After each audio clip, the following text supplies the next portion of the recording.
ഭാരതപ്പുഴയുടെ തീരത്തെ ഒരു സിനിമാ സെറ്റ്. കാറ്റിൽ പാറിപ്പറക്കുന്ന നീട്ടി വളർത്തിയ താടിയും മുടിയുമായി അരവിന്ദൻ. കണ്ണു തുറന്നെങ്കിലും ധ്യാനത്തിലെന്ന പോലെയാണ് നിൽപ്പ്. അയാളുടെ മുന്നിൽ ഒരു തമ്പുണർന്നു. ഉൾക്കാഴ്ചയിൽ തനിക്ക് വേണ്ട ഫ്രെയിം എന്തെന്ന് അദ്ദേഹം തിട്ടപ്പെടുത്തി. എന്നിട്ട് പതിയെ തന്റെ ക്യാമറാമാന്റെ ചുമലിൽ ഒന്ന് സ്പർശിച്ചു. മനസ്സറിഞ്ഞ ക്യാമറാമാൻ ദൃശ്യങ്ങൾ പകർത്തി. അവർ നിഴലിലും വെളിച്ചത്തിലും മലയാള സിനിമയുടെ തലക്കുറി രചിക്കുകയായിരുന്നു. ഓരോ സിനിമയിലും അരവിന്ദൻ മനുഷ്യ ജീവിതങ്ങളെയാണ് പകർത്തിയത്. കഥ പറയാത്ത ഒരൊറ്റ ഫ്രെയിം പോലും അദ്ദേഹത്തിന്റെ സിനിമകളിലില്ല. കാരണം അദ്ദേഹം മനസ്സിന്റെ ക്യാൻവാസിൽ രൂപീകരിച്ച ചിത്രങ്ങളെ ഒരു നോട്ടത്തിൽ, സ്പർശനത്തിൽ മനസ്സിലാക്കി മിഴിവുറ്റ ജീവിത ചലനങ്ങളാക്കി സെല്ലുലോയിഡിലേക്ക് പകർത്താൻ ആ സിനിമാ സബരിയിൽ ഉടനീളം ആ ക്യാമറാമാൻ ഒപ്പമുണ്ടായിരുന്നു. ഷാജി എൻ കരുൺ. ഇഗ്മ ബഗ്മാന് സ്വെൻ നിക്വസ്റ്റ് എങ്ങനെയായിരുന്നോ അതായിരുന്നു അരവിന്ദന് ഷാജി. ഷാജി എൻ കരുൺ എന്ന സിനിമാക്കാരന്റെ പിറവി അരവിന്ദന്റെ തമ്പിൽ നിന്നാണ്.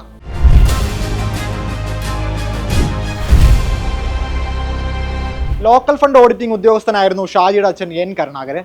അദ്ദേഹത്തിന് തന്റെ മകനെ ഒരു ഡോക്ടറാക്കണമെന്നായിരുന്നു ആഗ്രഹം. അതിന് പ്രചോദനമായതോ അയൽക്കാരനായ ഡോക്ടർ PKR വാര്യരും. യൂണിവേഴ്സിറ്റി പരീക്ഷയിൽ മികച്ച വിജയം നേടിയ ആ മിടുക്കനായ വിദ്യാർത്ഥിക്ക് പക്ഷേ ഫോട്ടോഗ്രാഫിയിലായിരുന്നു താല്പര്യം. എതിർപ്പുകളെ അവഗണിച്ച ഷാജി പൂനെ ഫിലിം ഇൻസ്റ്റിറ്റ്യൂട്ടിലേക്ക് ഡിപ്ലോമ കോഴ്സിന് അപേക്ഷ അയച്ചു. പ്രവേശന പരീക്ഷയ്ക്ക് ഹോൾ ടിക്കറ്റും വന്നു. അപ്പോഴും വീട്ടുകാർ നിരുത്സാഹപ്പെടുത്താൻ ശ്രമിച്ചു നോക്കി.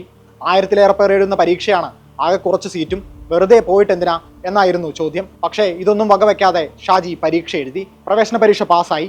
ഇനി ഇന്റർവ്യൂ. ഫിലിം ഇൻസ്റ്റിറ്റ്യൂട്ടിലെ ഇന്റർവ്യൂ ബോർഡിൽ ഉണ്ടായിരുന്നത് സാക്ഷാൽ മൃണാൽ സെൻ. അദ്ദേഹം തിരിച്ചും മറിച്ചും പല ചോദ്യങ്ങളും ചോദിച്ചു. ഒന്നിനും ഷാജിക്ക് ഉത്തരമുണ്ടായിരുന്നില്ല. പല ചോദ്യങ്ങൾക്കും മൗനമായിരുന്നു മറുപടി.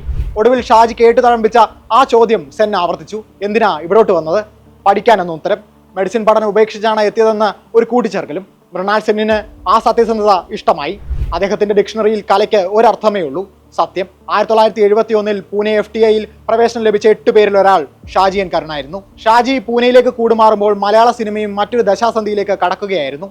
ഫ്രഞ്ച് നവതരംഗം മുതൽ മാർക്കേസ് വരെ മലയാളിക്ക് പരിചയക്കാരായി വരുന്ന സമയം. കൽക്കത്തയിലെ വിശാലമായ കോഫി ഷോപ്പുകളിൽ ചിദാനന്ദ ദാസ് ഗുപ്ത ആരംഭിച്ച ഫിലിം ക്ലബ്ബുകൾ മലയാളക്കരയിലേക്കും സാംസ്കാരിക വിപ്ലവമായി എത്തിത്തുടങ്ങിയ കാലം. സമാന്തര സിനിമാ ലോകത്തിന് 72-ൽ അടൂർ ഗോപാലകൃഷ്ണൻ സ്വയംവരത്തിലൂടെ വിത്തിട്ടു. 73-ൽ നിർമ്മാല്യമെടുത്ത MD ദൈവത്തിനോട് പായാരം പറയുക മാത്രമല്ല, വേണമെങ്കിൽ ഒന്ന് നീട്ടിത്തുപ്പി പ്രതിഷേധിക്കാമെന്നും പറഞ്ഞു വെച്ചു. അവിടെ നിന്ന് അരവിന്ദന്റെ ഉത്തരായനമായി. എപ്പോഴോ ഷാജിയും ആ അയനത്തിന്റെ ഭാഗമായി. 1977-ൽ അരവിന്ദന്റെ കാഞ്ചന സീതയിലൂടെയാണ് ഷാജി എൻ കരുൺ സ്വതന്ത്ര ഛായാഗ്രഹകനാകുന്നത്. അതിനു പിന്നാലെ തമ്പ്, കുമ്മാട്ടി, എസ്തപ്പാൻ, ചിദംബരം എന്നിങ്ങനെ അരവിന്ദന്റെ ദൃശ്യചാരുതയ്ക്ക് മൂർത്തത നൽകിയത് ഷാജിയുടെ ക്യാമറയാണ്. MDയുടെയും പത്മരാജന്റെയും ഹരികരന്റെയും KG ജോർജിന്റെയും പ്രധാനപ്പെട്ട പല സിനിമകൾക്കും ജീവൻ നൽകിയത് അദ്ദേഹമാണ്. നെടുമുടി വേണുവിന്റെ പൂരത്തിലും ഷാജി പ്രവർത്തിച്ചിട്ടുണ്ട്. അനാർഭാടമായ ഫ്രെയിമുകളിലൂടെ ഷാജി എൻ കരുൺ മലയാള സിനിമയ്ക്ക് പുതിയൊരു സൗന്ദര്യബോധം സമ്മാനിച്ചു. 1989-ലാണ് ഷാജി എൻ കരുൺ സിനിമാ സംവിധാനത്തിലേക്ക് തിരിയുന്നത്. ഒരു ഛായാഗ്രഹകൻ സംവിധായകനാകുന്നു. തീർത്തും സ്വാഭാവികമായ ഒരു പരിവർത്തനം എന്ന് തോന്നാം. എന്നാൽ ചരിത്രം അങ്ങനെയല്ല പറയുന്നത്. ഗോവിന്ദ് നിഹ്ലാനി, ബാലു മഹേന്ദ്ര എന്നിവരെ പോലെ അപൂർവം ചിലരെ ഒഴിച്ചാൽ അത് വെറും കോസ്റ്റ്യൂം ചേഞ്ച് മാത്രമായിരുന്നു. എന്നാൽ ഷാജി എൻ കരുണിന് ആ കുപ്പായം നല്ല പോലെ ഇണങ്ങി. ചുരുക്കി പറഞ്ഞാൽ പറഞ്ഞു തയ്പ്പിച്ചതുപോലെ. സൂകരപ്രസവം എന്നൊരു പ്രയോഗമുണ്ട്. പന്നി വെറുന്ന പോലെ എന്നർത്ഥം. പലരുടെയും ഫിലിമോഗ്രഫിയിലെ ക്രെഡിറ്റുകളുടെ അനാവശ്യ തിക്കും തിരക്കും കാണുമ്പോൾ ഈ പ്രയോഗമാണ് ഓർമ്മ വരിക. ഷാജി എൻ കരുണിന്റെ കാര്യത്തിൽ അത് അങ്ങനെയല്ല. 7 സിനിമകൾ മാത്രമാണ് അദ്ദേഹം സംവിധാനം ചെയ്തിട്ടുള്ളത്. അതിൽ 6 മലയാളത്തിൽ, ഒരെണ്ണം ഹിന്ദിയിൽ. ഇന്ത്യൻ ഭാഷയിൽ ക്രമപ്പെടുത്തുമ്പോഴും അന്താരാഷ്ട്ര നിലവാരം പുലർത്തിയിരുന്നവയായിരുന്നു അവ പലതും. ആദ്യ ചിത്രം പിറവി തന്നെ മികച്ച ഉദാഹരണം. ആദ്യ സിനിമയ്ക്കായി ഷാജി തെരഞ്ഞെടുത്ത പ്രമേയം അടിയന്തരാവസ്ഥയും രാജന്റെ കൊലപാതകവുമാണ്. ഇന്ദിരയുടെ അടിയന്തരാവസ്ഥ കാലത്ത് കരുണാകരന്റെ പോലീസ് ഒരു സുപ്രഭാതത്തിൽ മനുഷ്യസ്മൃതിയിൽ നിന്ന് അടർത്തിയെടുക്കാൻ ശ്രമിച്ച അതേ രാജന്റെ കഥ. ഇന്നും എന്നും ഒരേ തീവ്രതയോടെ ആ എഞ്ചിനീയറിംഗ് വിദ്യാർത്ഥിയെ നമ്മൾ ഓർക്കാൻ കാരണം ഈശ്വര വാര്യർ എന്ന രാജന്റെ അച്ഛൻ മകന് വേണ്ടി നടത്തിയ പോരാട്ടമാണ്. ആ മനുഷ്യനെയാണ് പിറവി ആവിഷ്കരിച്ചത്. നാഷണൽ ഫിലിം ഫിനാൻസ് കോർപ്പറേഷൻ ആയിരുന്നു പിറവിക്ക് സാമ്പത്തിക സഹായം നൽകിയത്. ചിത്രത്തിന്റെ ഒരു രൂപരേഖ കോർപ്പറേഷന്റെ ഫണ്ട് ലഭിക്കുന്നതിനായി ഷാജി സമർപ്പിച്ചു. അതിന് അംഗീകാരം ലഭിച്ച ശേഷമായിരുന്നു വിശാലമായ സ്ക്രിപ്റ്റിംഗ്. എഴുതിയതോ രഘുനാഥ് പലേരിയും. രഘുനാഥ് പല്ലേരിയുടെ ആദ്യ സിനിമ 1 മുതൽ 0 വരെയുടെ ക്യാമറ ഷാജിയായിരുന്നു. തന്റെ ജീവിതത്തിലെ ഏറ്റവും മാനസിക പ്രയാസം നേരിട്ട എഴുത്ത് പിറവിയുടേതാണെന്ന് പലേരി പറഞ്ഞിട്ടുണ്ട്. സിനിമ ആരംഭിച്ച ഏതാനും നിമിഷങ്ങൾക്കുള്ളിൽ നമ്മൾ അയാളെ കാണുന്നു. ചിത്താരിക്കടവിൽ മകൻ രഘുവിനെ കാത്തിരിക്കുന്ന രാഘവ ചാക്യാർ.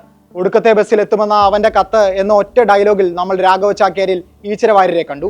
കാണാത്ത രഘുവിൽ രാജനെ കണ്ടു. സണ്ണി ജോസഫ് ആയിരുന്നു സിനിമയുടെ ക്യാമറ. സംഭാഷണങ്ങളിലൂടെയല്ല, മറിച്ച് കഥാപാത്രങ്ങളുടെ ചെറു ചലനങ്ങളിലൂടെയാണ് സിനിമയുടെ സഞ്ചാരം. അടിയന്തരാവസ്ഥയുടെ ഇരുട്ടും ഭയവും എവിടെയൊക്കെയോ ആ ഫ്രെയിമുകളിൽ ഒളിഞ്ഞിരിപ്പുണ്ട്. ഒരു ഇംപ്രഷനിസ്റ്റ് പെയിന്റിങ്ങിന് സമാനം എന്നാണ് S. ജയചന്ദ്രൻ നായർ ഈ സിനിമയെ വിശേഷിപ്പിച്ചത്.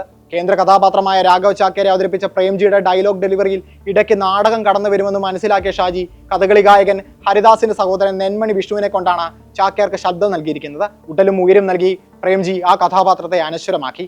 മകന് വേണ്ടി അധികാരികളുടെ വാതിലുകൾ മുട്ടി ക്ഷീണിതനായി ബസ്സിൽ ഒറ്റയ്ക്കിരിക്കുന്ന രാഘവ ചാക്കേരുടെ ഒരു ഷോട്ടുണ്ട്. ഇത്തരത്തിലൊരു യാത്രയിൽ ഈശ്വര വാര്യർക്കൊപ്പം പോയ CR ഓമനക്കുട്ടനും ഇതേ കാഴ്ച തന്റെ ഓർമ്മക്കുറിപ്പിൽ വിവരിക്കുന്നുണ്ട്. ആൾക്കൂട്ടത്തിനിടയിൽ ഒറ്റയായി പോയ ഒരു മനുഷ്യൻ, ഒരു അച്ഛൻ.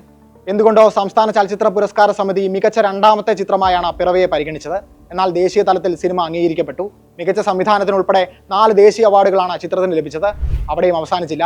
1989 കാൻ ചലച്ചിത്രമേളയിലേക്ക് ചിത്രം ക്ഷണിക്കപ്പെട്ടു. ക്യാമറ ഡിയോർ പുരസ്കാരവുമായാണ് ഷാജി കാനിൽ നിന്ന് മടങ്ങിയത്.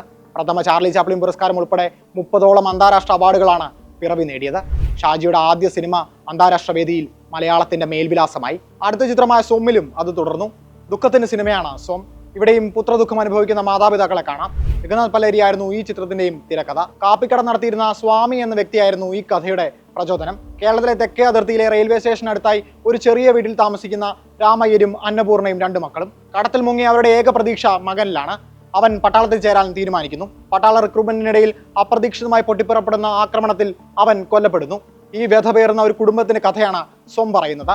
ഈ സിനിമയിലൂടെ കാൻ ചലച്ചിത്രമേളയിലേക്ക് വീണ്ടും ഷാജി എത്തി. ഇത്തവണ മത്സര വിഭാഗത്തിലാണ് ചിത്രം പ്രദർശിപ്പിക്കുന്നത്. ഈ വിഭാഗത്തിൽ സ്ക്രീൻ ചെയ്ത ഏക മലയാള ചിത്രമാണ് സോം. എന്നാൽ വേണ്ട വിധം പ്രേക്ഷക പ്രീതി ഈ ചിത്രത്തിന് ലഭിച്ചില്ല. എന്നാൽ 1999 ഇറങ്ങിയ വാനപ്രസ്ഥം ഈ കുറവും പരിഹരിക്കുന്നതായിരുന്നു. നിരൂപകർക്കൊപ്പം പ്രേക്ഷകരും വാനപ്രസ്ഥം ഏറ്റെടുത്തു. ഇന്നും പലരുടെയും ഇഷ്ട ചിത്രങ്ങളിൽ ഒന്നാണിത്. യൂറോ അമേരിക്കൻ ഫിലിംസിനൊപ്പം മോഹൻലാലിന്റെ പ്രണവം ഇന്റർനാഷണലും ചേർന്ന് നിർമ്മിച്ച വാനപ്രസ്ഥത്തിൽ കഥകളി വിളക്കിന്റെ പ്രഭ ചൊരിയുന്ന ഒരു ധ്യാനാത്മകതയുണ്ട്. തിരുവട്ടം ഒന്ന് വെട്ടുമ്പോൾ അതിലൊരു കലാകാരന്റെ കണ്ണുനീരും കാണാം. ചിത്രത്തിന്റെ ഫ്രഞ്ച് നിർമ്മാതാവ് കൂടിയായ പിയർ അസൂളിന്റെ കഥയെ അടിസ്ഥാനമാക്കി രഘുനാഥ് പലേരിയും ഷാജിയും ചേർന്നാണ് തിരക്കഥ. വാനപ്രസ്ഥം സംവിധായകനെ 3ാം വട്ടവും കാനിലെത്തിച്ചു.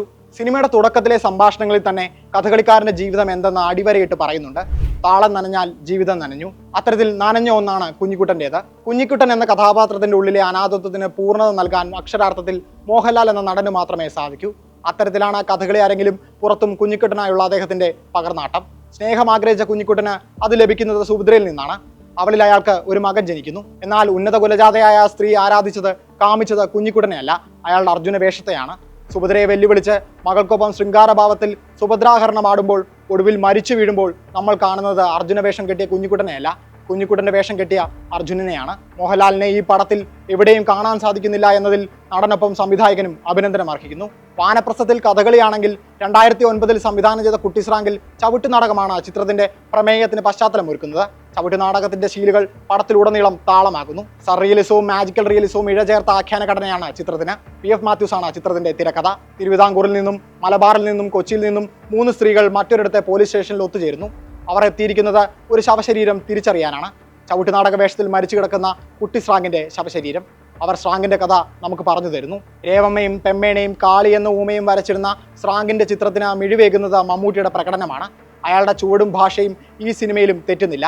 ഷാജിയങ്കരുൺ പണിത തട്ടിൽ അച്ചടക്കമുള്ളൊരു നടനായി അയാൾ പലകാല ദേശങ്ങൾ സഞ്ചരിച്ച കുട്ടിസ്രാങ്ങിന്റെ വേഷത്തിൽ ആടുന്നു. പിന്നീടിറങ്ങിയ സോപാനത്തിനും മോളിനും അത്ര കണ്ട് പ്രേക്ഷക പ്രീതി നേടാൻ സാധിച്ചില്ല.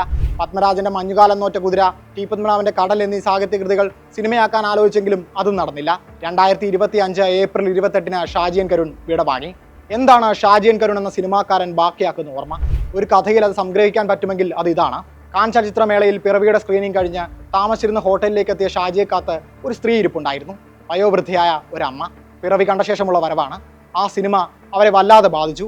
ലോകമഹായുദ്ധത്തിൽ പങ്കെടുക്കാൻ പോയ മകനെ അപ്പോഴും കാത്തിരിക്കുന്ന ഒരു അമ്മയായിരുന്നു അത്. ഷാജിയോട് സംസാരിക്കുമ്പോൾ അവരുടെ കണ്ണുകൾ നിറഞ്ഞു കവിയുന്നുണ്ടായിരുന്നു. ആ സിനിമയ്ക്ക്, ആ സംവിധായകന് ഇതിലും വലിയ എന്ത് അംഗീകാരം ലഭിക്കാനാണ്?